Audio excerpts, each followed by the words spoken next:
Hollywood sells dreams. But behind the spotlight, there's a darker audition, one nobody warns you about: power.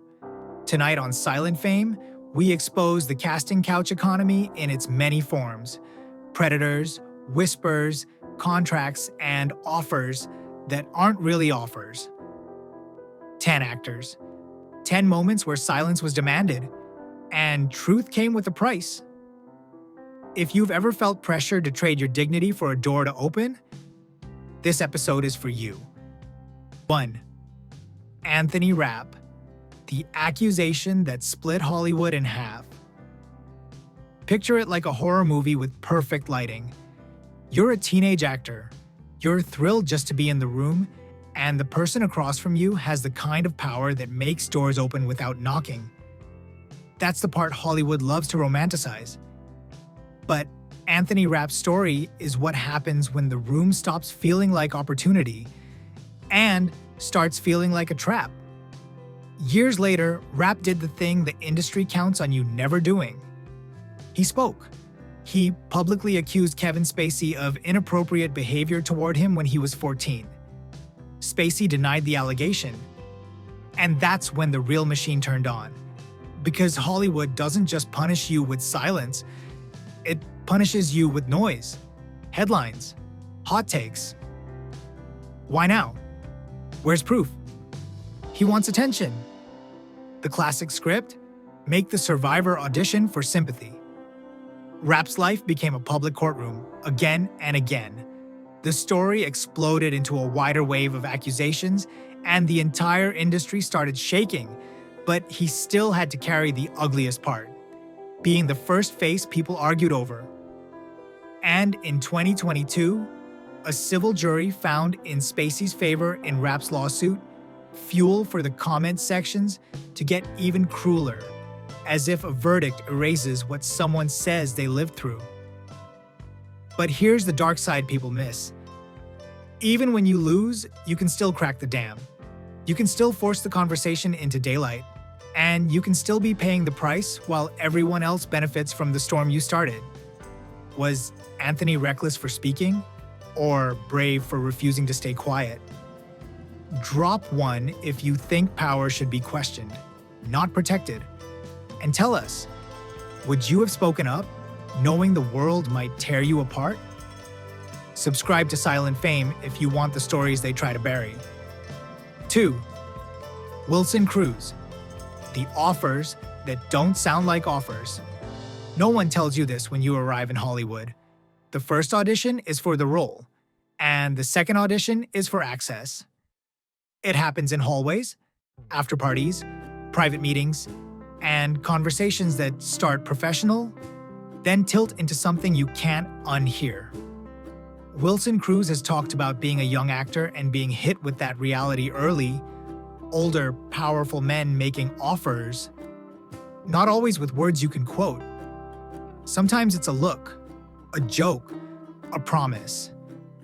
The kind of moment where you realize the industry is testing one thing: how expensive your boundaries are. And if you're a queer man, especially one still trying to survive, there's a special cruelty to it. Because they don't just dangle opportunity, they dangle safety. The message is implicit: say no, and you might not work. Say yes, and you might never be able to wash the feeling off. Cruz didn't just navigate fame, he navigated the kind of pressure that makes you doubt your own instincts. The kind of pressure that teaches you to smile, to play nice, to never make a scene. Because difficult is the quickest way to disappear. And that's the casting couch's real power. It doesn't always need violence. It just needs fear, hunger, and a locked door. But here's why his story matters. He kept going, and he kept speaking. He refused to let those moments become the silent tax you pay for a career. Is the offer still an offer when your future depends on it? Drop 2 if you believe Hollywood's closed doors should be kicked open. Comment, have you ever felt pressured to trade comfort for opportunity? And subscribe to Silent Fame. We say the quiet part out loud. 3. Colton Haynes, manufactured into a fantasy until he broke. Colton Haynes didn't just get cast, he got manufactured. In his own telling, the industry didn't simply want him handsome, they wanted him straight-coated, marketable, harmless, the heartthrob template. The kind of guy fans can project onto like a blank screen. And if your real self doesn't fit the template, Hollywood doesn't negotiate. It edits you. He's described being told to change the way he moved, the way he spoke, the way he existed in a room. Too theater, too soft, tone it down, all code for the same command: hide. Then comes the next layer of control: who you can be seen with, who you can love, what you can post, what you can deny. A boyfriend becomes a liability, a rumor becomes a weapon, a private life becomes a product meeting. That's the modern casting couch. Not always a hand on your body, sometimes it's a hand on your identity. A management team sculpting you into a fantasy because a fantasy sells better than a human being. And the tragedy is, the public applauds the performance while you suffocate behind it. Haines has spoken about the toll: mental health spirals, addiction, the feeling of being trapped inside a version of himself he didn't recognize. When he finally came out publicly, it wasn't just an announcement. It was an escape. But escape comes with fallout, backlash, ridicule. You ruined your image. Like his image ever belonged to him in the first place. If fame demands you erase yourself, is it success or captivity? Drop 3 if you think no one should be marketed into a lie. Comment: do you blame the system, the fans, or both? Subscribe to Silent Fame, because the prettiest stories are often the cruelest. 4. TR Night, the slur that turned a set into a firing squad. Hollywood loves to say, we're a family, but on some sets, family is just another word for hierarchy. And hierarchy always has a favorite weapon: humiliation. In 2006, Grey's Anatomy wasn't just a hit, it was a machine printing fame. TR Knight was one of its most beloved faces, soft-spoken, soulful, the guy audiences wanted to protect. Then, a backstage conflict reportedly exploded, and a homophobic slur was allegedly hurled in the heat of it by co-star Isaiah Washington. Suddenly, the show wasn't just a workplace. It was a pressure cooker with cameras outside the gates. And here's the darkest part. Knight wasn't only fighting for respect on set. He was forced into a public corner where the industry and the media treated his private life like a plotline they were entitled to spoil. Reports later described that even his own family didn't know he was gay before the controversy dragged everything into the open. Imagine that, your identity becoming collateral damage in someone else's tantrum. This is the casting couch without a couch, power deciding when you're allowed to be human. Knight didn't come out because it felt safe. He came out because the room made privacy impossible. It wasn't liberation. It was triage. Washington apologized.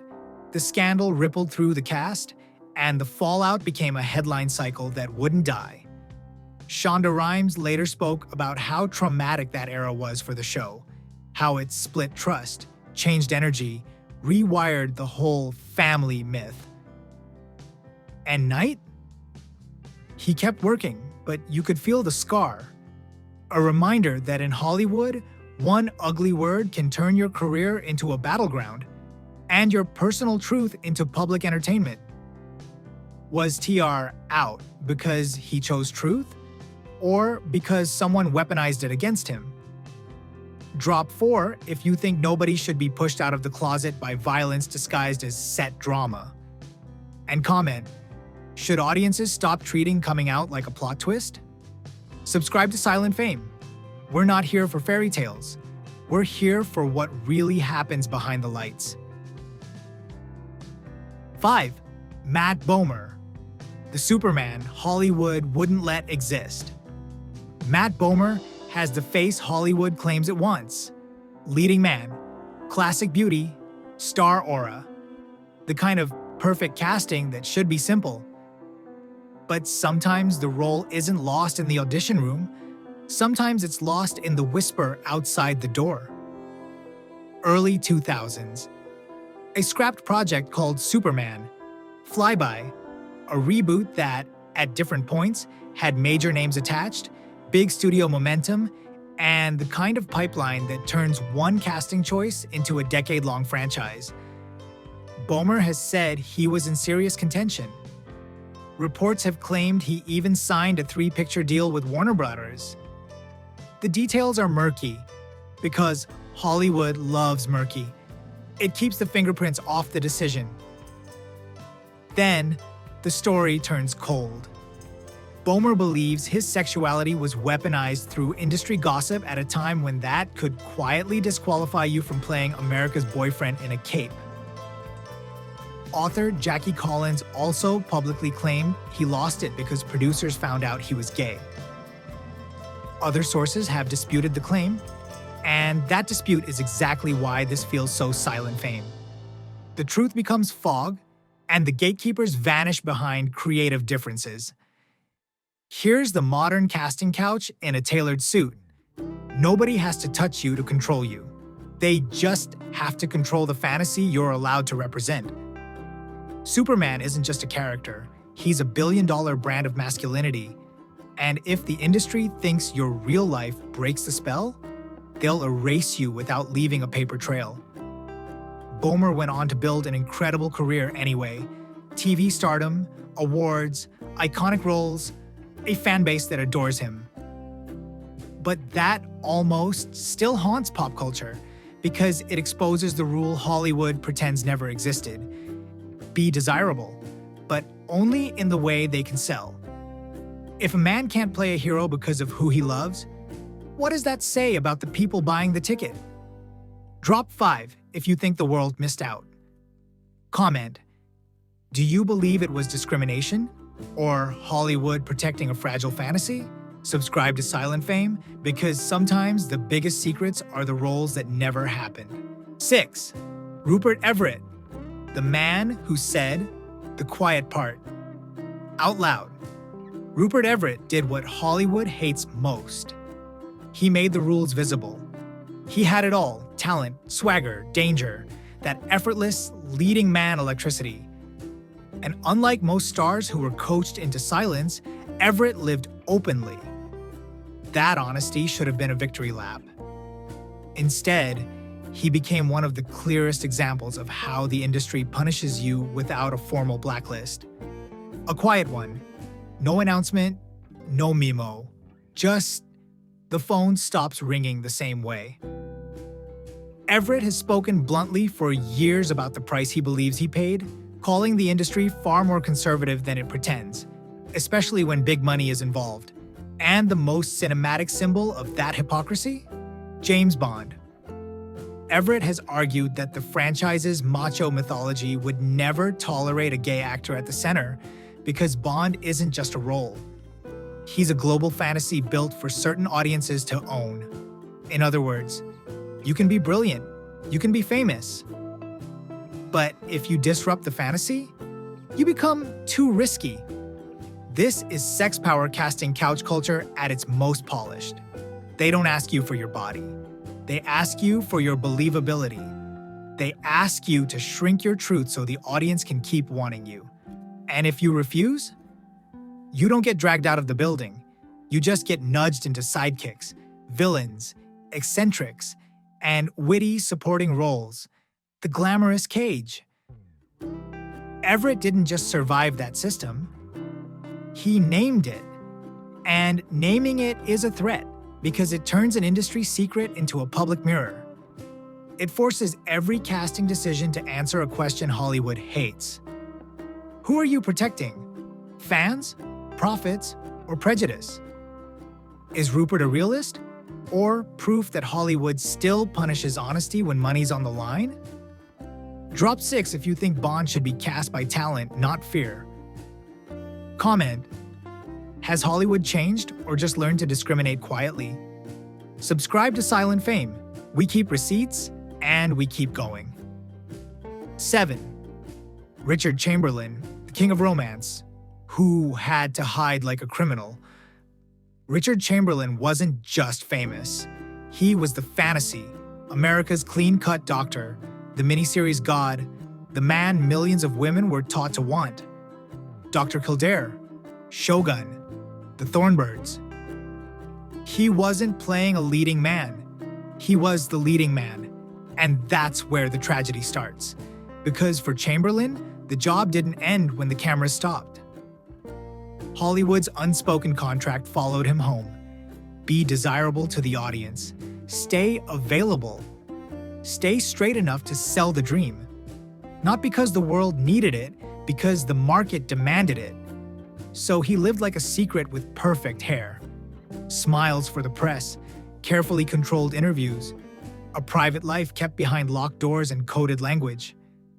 The higher he climbed, the less oxygen he had. It's the cruelest paradox of the leading man trap. The more people adore you, the less you're allowed to be real.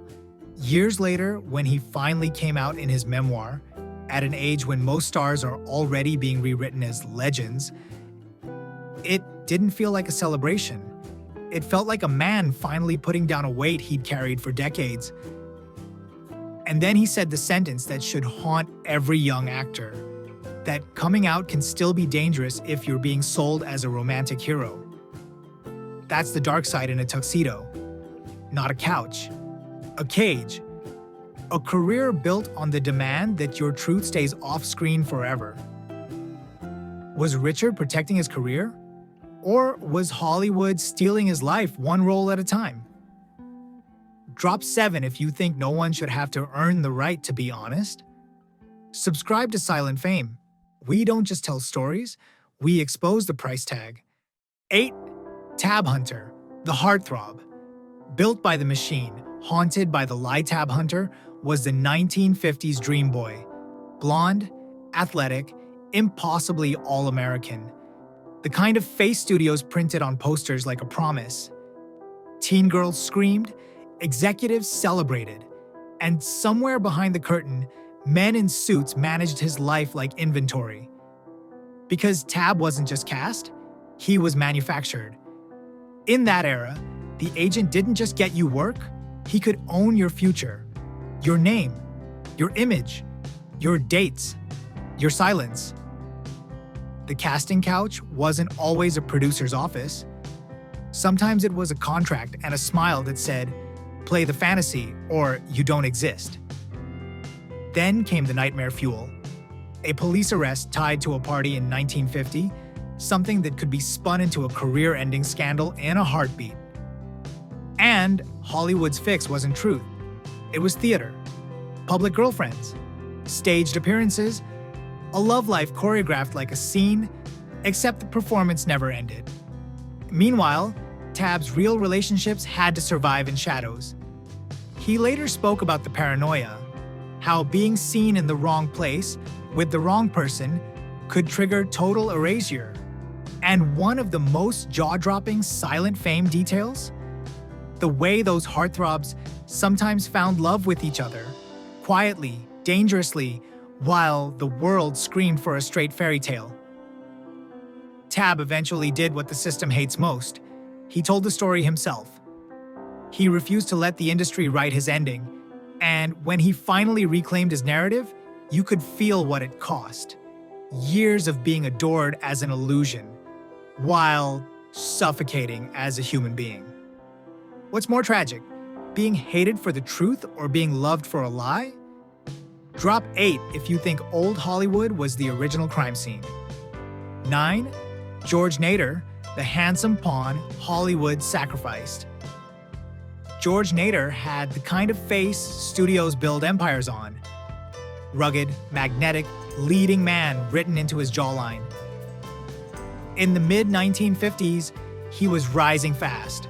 Awards buzz, big studio attention, the feeling that the next poster could have his name at the top. And that's exactly why his story hurts. Because in old Hollywood, being talented wasn't the danger. Being valuable was. When the tabloids started circling, When those scandal magazines treated queer lives like currency, studios didn't protect people. They protected investments. The casting couch wasn't always a couch. Sometimes it was a deal made in a back room. Keep our biggest stars safe and offer someone else to the wolves. Nader was rumored to be one of those expendable names, an actor whose private truth could be leaked, traded, or weaponized to divert attention from someone even more profitable. Imagine waking up and realizing your career isn't being judged by your work, but by your usefulness as a distraction. That's a different kind of violation, not physical, but existential.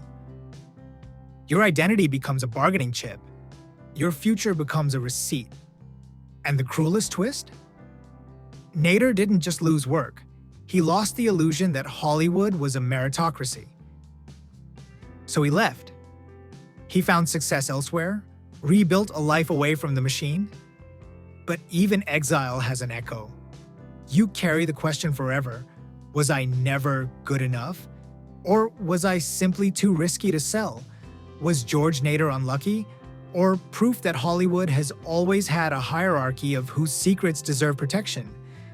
Drop a candle if this story feels like a man being traded, not cast. Comment: would you forgive an industry that sacrificed you to save someone else? And subscribe to Silent Fame, because some success stories are just survival stories in better lighting. 10. William Haines. The star who said no and still won before the world had 100 identical leading men. There was William Haines, sharp, charming, funny, the kind of star who didn't just act, he owned the room. At his peak, he had the box office, the money, the spotlight. And then Hollywood asked for the one thing it always asks from queer people when the stakes get high: give us your truth. We'll give you your career. The ultimatum was brutal and simple. End the relationship, marry a woman for the cameras, play the part, or disappear. A lavender marriage wasn't romance. It was a muzzle with good press, and Haines did something almost unimaginable for that era. He refused. Not with a speech, not with a scandal, with a sentence that detonated his entire life in one breath. I'm already married. Not legally, but spiritually, to the man he loved.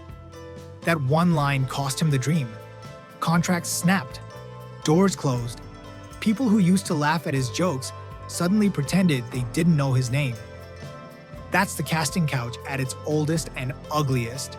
The demand that you perform straightness as a condition of existing. But here's why Haines is the perfect ending to this episode. Because he didn't just survive the punishment, he escaped the ownership. He rebuilt a life with his partner, became so successful that the same elite who helped erase him later wanted him in their homes, shaping their private worlds. Hollywood could control the screen, but it couldn't control the man once he stopped begging for permission. And that's the lesson under all this darkness. If you've ever been pressured, cornered, threatened, or made to feel like your no will ruin your future, remember this. The system thrives when you think you're alone, when you think silence is the only currency you have. But silence isn't safety. Sometimes silence is just a slower kind of drowning. Would you choose fame if it demanded your truth? Or would you choose truth and build a life they can't buy? Drop a 10 if you choose love over the lie.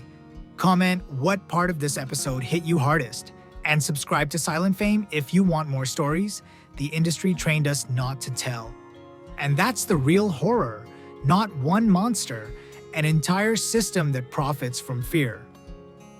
Some of these men were punished for speaking, others were punished for surviving quietly, but every story proves one thing: your truth should never be a bargaining chip. Now, I want to hear you. Which story hit you the hardest, and would you have spoken up or stayed silent? Drop the number below, share your take, and subscribe to Silent Fame. because the stories they tried to bury deserve a voice.